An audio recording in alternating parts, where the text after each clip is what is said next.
نحمده ونصلي ونسلم على رسوله الكريم أما بعد فأعوذ بالله من الشيطان الرجيم بسم الله الرحمن الرحيم أحسب الناس أن يتركوا أن يقولوا آمنا وهم لا يفتنون کیا لوگوں نے یہ سمجھ رکھا ہے کہ انہیں صرف اتنی بات پر چھوڑ دیا جائے گا کہ وہ کہتے ہیں کہ ہم ایمان لائے اور انہیں آزمایا نہیں جائے گا۔ الف لام میم یہ حروف مقطعات میں سے ایک حرف ہے اور اس کی مراد اللہ رب العالمین ہی بہتر جانتا ہے۔ سورہ عنکبوت یہ مکہ مکرمہ میں نازل ہوئی۔ اس سورت میں 7 رکوع ہیں اور 69 آیتیں ہیں۔ عنکبوت اس سورت کا نام کیوں رکھا گیا؟ عنکبوت عربی میں مکری کو کہتے ہیں، اور اس سورت کی آیت نمبر 41 میں اللہ رب العالمین نے شرک کے بطلان پر عنکبوت یعنی مکری کی ایک مثال دی ہے۔ اس مناسبت سے اس سورت کا نام عنکبوت رکھا گیا۔ جو آیت کریمہ میں نے آپ کے سامنے عرض کی، پہلی تو میں نے آپ کے سامنے عرض کر دی کہ یہ حروف مقطعات میں سے ہے۔ دوسری میں اللہ رب العالمین نے فرمایا کیا لوگوں نے یہ سمجھ رکھا ہے کہ انہیں صرف اتنی بات پر چھوڑ دیا جائے گا کہ وہ کہتے ہیں کہ ہم ایمان لائے، اور انہیں شدید تکالیف، مختلف اقسام کے مصائب، عبادات کے ذوق، شہوات کو ترک کرنے اور جان و مال میں طرح طرح کی مشکلات سے انہیں آزمایا نہیں جائے گا؟ فرمایا انہیں ضرور آزمایا جائے گا، تاکہ ان کے ایمان کی حقیقت جو ہے وہ خوب ظاہر ہو جائے اور پتہ چل جائے کہ کون مخلص مومن ہے اور کون منافق ہے، ان دونوں میں امتیاز ہو جائے اور بالکل واضح ہو جائے۔ یہ والی آیت کریمہ آیت نمبر 2 اور آیت نمبر 3 اس کے بارے میں مفسرین فرماتے ہیں کہ ان 2 آیات کے مختلف شان نزول بیان کی، اور اس کے بارے میں مختلف اقوال ہیں شان نزول کے بارے میں۔ میں آپ کے سامنے 3 عرض کر دیتا ہوں۔ مفسرین فرماتے ہیں یہ آیت ان حضرات کے بارے میں نازل ہوئی کہ جو اسلام کا اقرار کرنے کے باوجود وہ مکہ مکرمہ میں تھے۔ صحابہ کرام نے انہیں لکھا کہ جب تک تم ہجرت نہ کر لو اس وقت تک محض تمہارا اقرار کرنا یہ کافی نہیں۔ اس پر ان صحابہ کرام نے مکہ مکرمہ سے ہجرت کی اور مدینہ منورہ جانے کے ارادے سے وہ روانہ ہو گئے۔ مشرکین ان کے پیچھے لگ گئے، مکے کے جو مشرکین تھے ان سے لڑائی کی، اور ان میں سے بعض حضرات راستے میں ہی شہید ہو گئے اور بعض بچ کر اپنے آپ کو وہ مدینہ منورہ آ گئے۔ ان کے حق میں یہ آیت کریمہ نازل ہوئی۔ حضرت عبداللہ بن عباس رضی اللہ عنہما فرماتے ہیں ان لوگوں سے مراد سلمہ بن ہشام، عیاش بن ابی ربیعہ، ولید بن ولید اور عمار بن یاسر وغیرہ ہیں۔ فرمایا کہ یہ مکے میں تھے اور یہ وہاں ایمان لائے تھے۔ ان حضرات کے بارے میں یہ آیت کریمہ نازل ہوئی۔ دوسرا قول اس آیت کریمہ کے بارے میں یہ ہے کہ یہ آیتیں حضرت عمار بن یاسر رضی اللہ تعالیٰ عنہ کے حق میں نازل ہوئیں کہ جو اللہ کی عبادت کرنے کی وجہ سے ستائے گئے اور کافر انہیں سخت تکلیفیں دیا کرتے تھے۔ اور تیسرا قول جو اس کے بارے میں مفسرین نے لکھا، اس کا شان نزول وہ یہ لکھا کہ یہ آیتیں حضرت عمر فاروق اعظم رضی اللہ تعالیٰ عنہ کا ایک غلام تھا، اس کا نام تھا حضرت مہجہ بن عبداللہ رضی اللہ عنہ، ان کے حق میں یہ آیت نازل ہوئی۔ اور یہ بدر کی لڑائی میں سب سے پہلے شہید ہوئے، اور سرکار دو عالم صلی اللہ علیہ وسلم نے ان کے بارے میں ارشاد فرمایا کہ مہجہ شہداء کے سردار ہیں، اور اس امت میں سے جنت کے دروازے سے سب سے پہلے ان کو پکارا جائے گا، یعنی قیامت کے دن جنت کے دروازے کے لیے جس کو سب سے پہلے پکارا جائے گا، میرے آقا نے فرمایا ان کا نام حضرت مہجہ بن عبداللہ ہے۔ اور ان کے والدین اور ان کی بیوی کو ان کی شہادت کا بہت صدمہ ہوا۔ اس پر اللہ رب العالمین نے ان کی تسلی کے لیے آیت کریمہ نازل کی۔ اس آیت میں اگر غور کریں تو ہمارے لیے بھی بہت بڑا پیغام ہے مسلمانوں کے لیے، اور وہ یہ پیغام ہے کہ یاد رکھنا مسلمانوں کی ایمانی قوت کے مطابق امتحان لینا یہ اللہ کا قانون ہے۔ یہ آیت بتا رہی ہے ہر مومن کی آزمائش ہوگی، ہر مومن کے اوپر آزمائش آئے گی، بیماری، ناداری، غربت، مصیبت، یہ سب اللہ رب العالمین کی طرف سے آنے والی یہ آزمائشیں ہیں کہ جن سے مخلص اور منافق کا امتیاز ہوتا ہے۔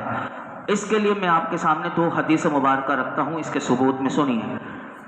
ترمذی شریف میں حدیث پاک ہے کہ حضرت انس رضی اللہ تعالیٰ عنہ سے روایت ہے کہ نبی اکرم صلی اللہ علیہ وسلم نے ارشاد فرمایا کہ بڑا ثواب بڑی مصیبت کے ساتھ ہے۔ ہمارے یہاں تو یہ کتنی بڑی مصیبت آ گئی، پتہ نہیں مجھ سے کیا ہو گیا، تو یاد رکھیے کہ میرے آقا فرماتے ہیں بڑا ثواب بڑی مصیبت کے ساتھ ہے۔ اور اللہ رب العالمین جب کسی قوم سے محبت فرماتا ہے تو انہیں آزمائش میں مبتلا کرتا ہے، بس جو اللہ کی اس آزمائش پر میرے آقا فرماتے ہیں راضی ہوا اس کے لیے اللہ کی رضا ہے، اور جو اللہ کی آزمائش پر ناراض ہوا پھر اس کے لیے اللہ کی ناراضگی ہے۔ اور دوسری حدیث پاک میں حضرت سعد رضی اللہ تعالیٰ عنہ فرماتے ہیں میں نے عرض کی یا رسول اللہ صلی اللہ علیہ وسلم لوگوں میں سب سے زیادہ آزمائش، سخت آزمائش کس کی ہوتی ہے؟ یعنی یہ سوال بھی صحابہ نے پہلے پوچھ لیا، اور ہم سب کے ایمان کے لیے کتنا بڑا سوال ہے کہ سب سے سخت آزمائش کس مومن کی ہوتی ہے؟ تو میرے آقا علیہ الصلوۃ والسلام نے ارشاد فرمایا انبیاء کرام علیہم السلام کی سب سے زیادہ۔ اب دیکھیے یہ سب سے زیادہ اللہ کے مقرب ہوتے ہیں، میرے آقا نے فرمایا سارے نبیوں کی سب سے زیادہ آزمائش سخت ہوتی ہے۔ اور پھر حضور نے فرمایا پھر درجہ بدرجہ مقرب جو اللہ سے جتنا قریب ہوتا ہے ان بندوں کی آزمائش ہوتی ہے۔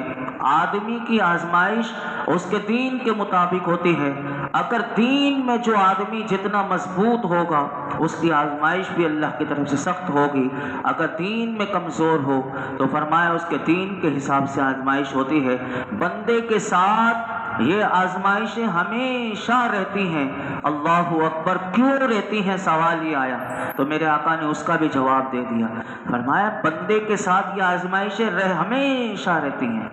جب تک وہ قبر میں نہ چلا جائے۔ اب اس کا جواب بھی میرے آقا نے خود دیا، فرمایا کہ یہ آزمائشیں ہمیشہ رہتی ہیں یہاں تک کہ وہ زمین پر اس طرح چلتا ہے کہ اس پر کوئی گناہ نہیں ہوتا۔ یہ اللہ کی طرف سے اس کی کرم نوازی ہے، یعنی یہ آزمائش بندے کے گناہ معاف کروا رہی ہوتی ہیں اگر وہ صبر کر رہا ہوتا ہے اور واویلا نہیں کرتا، ناشکری نہیں کرتا، کوئی مصیبت آ گئی، کچھ بھی اس کے اوپر تکلیف آ گئی، اگر وہ دین میں مضبوط ہے اور ان آزمائش پر صبر کرتا رہتا ہے تو جب وہ دنیا سے جاتا ہے، جیسے کسی کو ایسی بیماری لگ گئی کہ وہ اسی بیماری میں کافی عرصے تک رہا تو یہ بیماری اس کو گناہوں سے پاک کر کے اس کو قبر میں لے جاتی ہے۔ تو یہ حدیث پاک میں میرے آقا علیہ الصلوۃ والسلام۔ اب سنیے آگے فرمایا وَلَقَدْ فَتَنَّا الَّذِينَ مِنْ قَبْلِهِمْ فَلَيَعْلَمَنَّ اللَّهُ الَّذِينَ صَدَقُوا وَلَيَعْلَمَنَّ الْكَاذِبِينَ، اور بے شک ہم نے ان سے پہلے لوگوں کو آزمایا تو ضرور ضرور اللہ انہیں دیکھے گا جو سچے ہیں، اور ضرور ضرور جھوٹوں کو بھی دیکھے گا۔ اس آیت کریمہ میں دیکھیے کہ اللہ تعالیٰ نے فرمایا یہ نہ سمجھنا کہ امت محمدیہ صلی اللہ علیہ وسلم کے غلاموں تم میرے آقا کی امت کے غلام ہو، یہ نہ سمجھنا کہ یہ تمہارے ساتھ آزمائش ہے کہ تمہارے ساتھ، بلکہ فرمایا تم سے پہلے جو امتیں گزری ہیں ان پر بھی طرح طرح کی آزمائشیں آئی ہیں، اور انہیں بھی اللہ تعالیٰ نے طرح طرح کی آزمائشوں میں ڈالا، لیکن وہ صدق و وفا کے مقام پر ثابت قدم رہے تو ضرور ضرور اللہ انہیں بھی دیکھے گا کہ جو اپنے ایمان میں سچے ہیں، اور ضرور ضرور اللہ ان کو بھی دیکھے گا جو اپنے ایمان میں جھوٹے ہیں، اور ان جھوٹوں کو بھی دیکھے گا، اور ان میں سے ہر ایک کا حال اللہ تعالیٰ ظاہر فرما دے گا۔ علماء فرماتے ہیں کہ اس آیت سے یہ معلوم ہوا کہ تمام امتوں میں کئی حکمتوں اور مصلحتوں کے پیش نظر اللہ رب العالمین کا یہ طریقہ جاری رہا ہے کہ وہ ایمان والوں کو ضرور آزمائش میں مبتلا کرتا ہے، لہٰذا اس کے برخلاف ہونے کی توقع رکھنا یہ جائز نہیں ہے۔ اور یہ بھی یاد رکھنا چاہیے کہ اس امت سے پہلے لوگوں پر انتہائی سخت، ہمارے اوپر کوئی آزمائش ابھی ایسی نہیں آئی ہے، ورنہ ہم سے پہلے جتنی امتیں تھیں فرمایا ان پر سخت آزمائشیں اور مصیبتیں آئی ہیں، لیکن ان لوگوں نے ان آزمائشوں مصیبتوں پر صبر کیا اور اپنے دین پر استقامت کے ساتھ قائم رہے، اور فرمایا یوں ہی ہم تم پر بھی آزمائشیں اور مصیبتیں بھیجیں گے اور تمہیں بھی آزمائیں گے۔ تو اس میں ہمارے لیے پیغام یہ ہے کہ سابقہ لوگوں نے جیسے صبر اور ہمت سے کام لیا تھا اور اپنے دین کے احکامات پر مضبوطی سے عمل کرتے رہے، ایسے تم بھی مضبوطی سے عمل کرتے رہو۔ اس مقام کو یعنی آزمائش کے بارے میں اللہ تعالیٰ ایک اور مقام پر اور وضاحت کے ساتھ عرض کرتا ہے، وہ کھول کر بیان کرتا ہے۔ دوسرے پارے کی آیت کریمہ ہے سورہ بقرہ کی آیت نمبر 214 میں اس مضمون کو مزید کھولا، فرمایا ام حسبتم ان تدخلوا الجنت، بعض لوگ کہتے ہیں ہم ایسے ہی جنت میں چلے جائیں گے۔ اب اللہ تعالیٰ ایسے لوگوں کے لیے یہ آیت میں پیغام ہے کہ کیسے جنت میں، جنت کوئی آسان مقام نہیں ہے کہ بندہ بس دنیا میں آیا اور کچھ بھی نہ کرے وہ جنت میں چلا جائے۔ سنیے فرمایا ام حسبتم ان تدخلوا الجنت ولما يأتكم مثل الذين خلوا من قبلكم مستهم البأساء والضراء وزلزلوا حتى يقول الرسول والذين آمنوا معه متى نصر الله الا ان نصر الله قریب۔ فرمایا کیا تمہارا یہ گمان ہے کہ جنت میں داخل ہو جاؤ گے حالانکہ ابھی تم پر پہلے لوگوں جیسی حالت نہ آئی، انہیں سختی اور شدت پہنچی اور انہیں زور سے ہلا دیا گیا، یہاں تک کہ رسول اور اس کے ساتھ ایمان والے کہہ اٹھے کہ اللہ کی مدد کب آئے گی، سن لو کہ بے شک اللہ کی مدد قریب ہے۔ اور یہ کیسے ہلا دیے گئے تھے یہ بخاری شریف کی حدیث میں ابھی آپ کے سامنے عرض کرتا ہوں، لیکن اس سے پہلے ایک اور آیت کریمہ سنیے۔ فرمایا وَكَأَيٍّ مِّن نَبِيٍّ قَاتَلَ مَعَهُ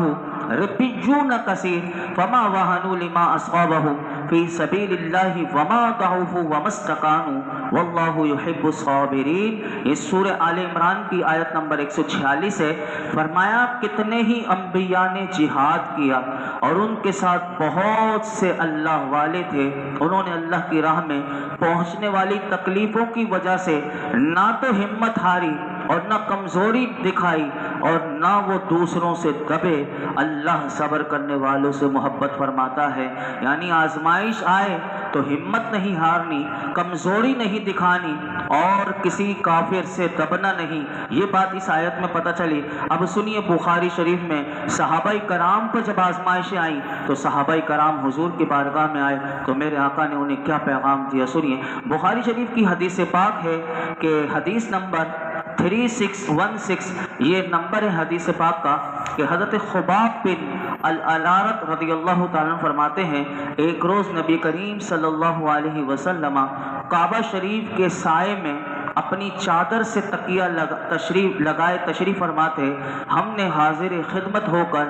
عرض کی یا رسول اللہ صلی اللہ علیہ وسلم ہم پر مصائب کی حد ہو گئی۔ یعنی جب حضور نے اعلان نبوت فرمایا تھا تکلیفیں اس وقت سے شروع ہو چکی تھی، تو فرماتے ہیں ہم حضور کی بارگاہ میں آئے، ہم نے کہا ہم پر مصائب یعنی تکلیف مصیبتوں کی حد ہو گئی،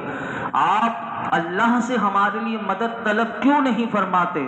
اور اللہ تعالیٰ سے ہمارے لیے کیوں دعا نہیں فرماتے؟ تو نبی اکرم صلی اللہ علیہ وسلم نے اپنے غلاموں صحابہ کو کیا عرض کیا، سنیے۔ حضور نے فرمایا یہ مصیبتیں تم ہی برداشت نہیں کر رہے ہو، بلکہ تم سے پہلے لوگوں میں سے کسی شخص کے لیے ان کو کیا سزا آزمائش ہوتی تھی، سنو۔ حضور نے فرمایا تم سے پہلے لوگوں میں سے کسی شخص کے لیے گھڑا کھودا جاتا، پھر اس گھڑے میں اس کی کمر تک اس آدمی کو گاڑ دیا جاتا، اور فرمایا پھر ایک آری لا کر اس کے سر پر چلائی جاتی اور کاٹ کر اس کے دو حصے کر دیے جاتے، اور بعض کو تو ایسی سزائیں آزمائش ہوتی تھی کہ بعض پر لوہے کی کنگیاں چلائی جاتی تھیں کہ جن سے ان کے گوشت اور ہڈیوں کو اکھیڑ دیا جاتا تھا، لیکن اس کے باوجود میرے آقا فرماتے ہیں وہ مومن اپنے دین پر ثابت قدم رہے۔ پھر حضور نے فرمایا اللہ کی قسم یہ دین مکمل مکمل ہو کر رہے گا، یہاں تک کہ اگر کوئی سوار صنعاء سے حضر موت تک سفر کرے گا تو اسے اللہ رب العالمین کے سوا کسی کا خوف نہ ہوگا اور نہ اپنی بکریوں پر بھیڑیے کا خوف ہوگا۔ لیکن حضور نے فرمایا تم جلد بازی سے کام لیتے ہو۔ اللہ تعالیٰ کی بارگاہ میں دعا کرتے ہیں کہ وہ ہمیں بھی عافیت عطا فرمائے، اور اگر مصائب و آلام اگر ہم پر آئیں تو اللہ ہمیں ان پر صبر کرنے اور دین اسلام کے احکامات پر مضبوطی سے عمل کرنے کی توفیق عطا فرمائے۔ یاد رکھیے گا آزمائش ضرور آتی ہے، انسان وہ شکوے شکایت نہ کرے۔ ہمارے یہاں رونا شروع ہو جاتا ہے، لوگ بابے کے پاس بھاگنا شروع کر دیتے ہیں۔ یہ قرآن ہے، قرآن سے اپنے آپ کو جوڑیے۔ جعلی عامل بابوں کے پاس لوگ گھنٹوں بیٹھتے ہیں، لیکن قرآن سے اگر ہم نے رشتہ روزانہ آدھا گھنٹہ بھی جوڑ لیا، اس کو پڑھیے، اس کو سمجھیے اور اس پر عمل کیجیے، یقین کیجیے کہ نور ہی نور زندگی میں آ جائے گا اور سکون آ جائے گا۔ وہ بابے کبھی کالے بکرے مرغی پتہ نہیں کیا کیا لوگوں کا پیسہ، پھر بھی لوگوں کی تکلیفیں دور نہیں ہوتی۔ تو یہی ہے کہ جس دربار میں میرے آقا لے کر آئے اس دربار کو چھوڑ دیا اللہ کے دربار کو، اور بابوں کے دربار میں لوگ جا رہے ہیں، تو پھر یہی ہوگا۔ تو اللہ رب العالمین کے دربار میں آئیے، نہیں قرآن پڑھیے، سنیے، اور نہیں آتا تو سنیے، سمجھیے اور عمل کیجیے۔ اللہ تعالی ہم سب کو دین پر صحیح معنوں میں ثابت قدمی عطا فرمائے، اور اللہ رب العالمین ہمارے بھی گناہوں کو معاف فرمائے۔ الحمدللہ رب العالمین، والصلاة والسلام علی سید الانبیاء والمرسلین وعلی آلہ واصحابہ اجمعین۔ کہ اللہ پاک جو کچھ ہم نے سنایا اس اپنی بارگاہ میں قبول و مقبول فرما، کوئی غلطی کوتاہی کو معاف فرما۔ یا اللہ نماز عشاء کرنا، درود پاک پڑھنا اپنی بارگاہ میں قبول فرما، ہمارے تمام صغیرہ کبیرہ گناہ معاف فرما دے، ہمیں گناہوں سے پاک کر دے، ہمیں ہر قسم کی گندگی جو ہمارے باطن میں ہے، ظاہر میں ہے، ساری گندگیاں ہم سے دور کر دے۔ یا رب العالمین ہمیں اپنے اور اپنے حبیب کی محبت عطا فرما، قرآن و سنت کا فہم عطا کر دے، علم نافع عطا فرما، نمازوں کا پابند بنا دے۔ یا رب العالمین ہماری، ہمارے والدین کی، میرے آقا کی، تمام امت کی بے حساب مغفرت فرما۔ ہمارے ایک نمازی فقیر محمد عثمان صاحب جن کا گزشتہ 2 دن پہلے انتقال ہوا، اللہ مرحوم کی بے حساب مغفرت فرمائے، انہیں اپنی جوار رحمت میں جگہ عطا فرمائے، قبر کے تمام منازل اللہ ان کے لیے آسان کر دے، ہم سب کو بھی اللہ اپنی قبر کی فکر عطا کر دے، ہم سب کی آخرت کو اللہ اچھا کر دے، ایمان و عافیت والی زندگی، ایمان و عافیت والی اللہ تعالی خاتمے ایمان پر ہم سب کا فرمائے، کلمہ طیبہ موت کے وقت پڑھنا اللہ ہمیں نصیب فرمائے۔ وصلی اللہ تعالی علی خیر خلق محمد وعلی آلہ وصحبہ اجمعین۔